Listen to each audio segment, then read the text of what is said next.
എല്ലാവർക്കും സ്വാഗതം. വളരെ പ്രധാനപ്പെട്ട ഇൻഫോർമേറ്റീവായ പുതിയ ഒരു വീഡിയോയിലേക്ക്. അയിലൂർ അതുപോലെ തന്നെ പാട്ടുകാട്, കൈതച്ചിറ പ്രദേശങ്ങളിലുണ്ടായ ചുഴലിക്കാറ്റിലും മഴയിലും കനത്ത നാശനഷ്ടങ്ങളാണ് റിപ്പോർട്ട് ചെയ്യുന്നത്. 30ഓളം വൈദ്യുതി പോസ്റ്റുകളും ഇൻസുലേറ്ററുകളും തകർന്നു. നാലോടെ ഉണ്ടായ കാറ്റും മഴയും 15 മിനിറ്റ് മാത്രമേ നീണ്ടു നിന്നതെങ്കിലും വ്യാപകമായിട്ടുള്ള നാശനഷ്ടങ്ങളാണ് റിപ്പോർട്ട് ചെയ്തിരിക്കുന്നത്. തടി കയറ്റി ഓടിക്കൊണ്ടിരുന്ന മിനി ലോറിക്ക് മുകളിൽ വൈദ്യുത പോസ്റ്റുകൾ കടപുഴകി വീണു. പാട്ടുകാട് സ്ഥലത്ത് പ്ലാവ് കടപുഴകി വീടിന് മുകളിലേക്ക് വീണതായിട്ടുള്ള റിപ്പോർട്ടുകളും പുറത്തു വരുന്നുണ്ട്. വീട് ഭാഗികമായി തകർന്നിട്ടുണ്ട് എന്നുള്ള വിവരങ്ങളാണ് ലഭിക്കുന്നത്. ശക്തമായ ചുഴലിക്കാറ്റിൽ വീടിൻ്റെ മേൽപ്പുര മറിഞ്ഞു വീണു. അതുപോലെ തന്നെ കൈതച്ചിറ അങ്കണവാടി സമീപമുള്ള മരം കടപുഴകി റോഡിലേക്ക് മറിഞ്ഞു വീണു. 100ഓളം റബ്ബർ മരങ്ങൾ, പ്ലാവ്, മാവ്, തേക്ക്, തെങ്ങ് എന്നിവയും പൊട്ടി വീണിട്ടുണ്ട്. കാറ്റിൽ പ്രദേശത്തെ വാഴകളും മറ്റു ഫലവൃക്ഷങ്ങളും വ്യാപകമായി നിലംപൊത്തി. കൈതച്ചിറ റോഡിൽ മരങ്ങൾ വീണ് ഗതാഗതം തടസ്സമുണ്ടായി. അതുപോലെ തന്നെ വൈകിട്ട് 6:30 മരങ്ങൾ വെട്ടിമാറ്റി ഗതാഗതം ഭാഗികമായി പുനഃസ്ഥാപിച്ചിട്ടുണ്ട്. കനത്ത മഴയിലും കാറ്റിലും കിഴക്കഞ്ചേരി, പുന്നപ്പാടം, തച്ചങ്കോട് അതുപോലെ തന്നെ കൊറ്റംകോട് പ്രദേശങ്ങളിൽ നിരവധി വീടുകൾ തകർന്നിട്ടുണ്ട്.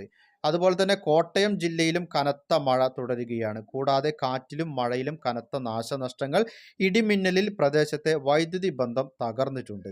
ഈരാറ്റുപേട്ട റോഡിൽ കാറിനും സ്കൂട്ടറിനും മുകളിലേക്ക് മരം ഒടിഞ്ഞു വീണു.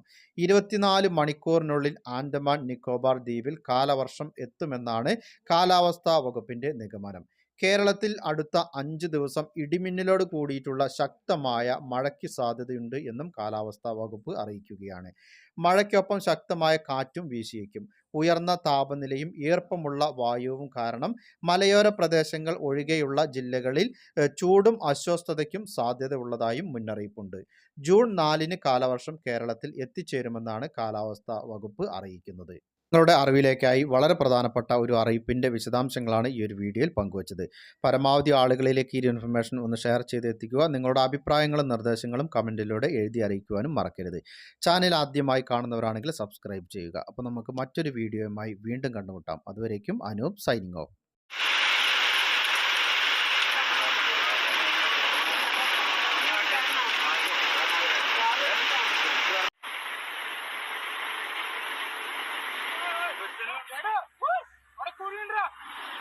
അങ്ങോട്ട് പോവല്ലേടാ, അവന്റെ വണ്ടി മൊത്തം മുങ്ങി.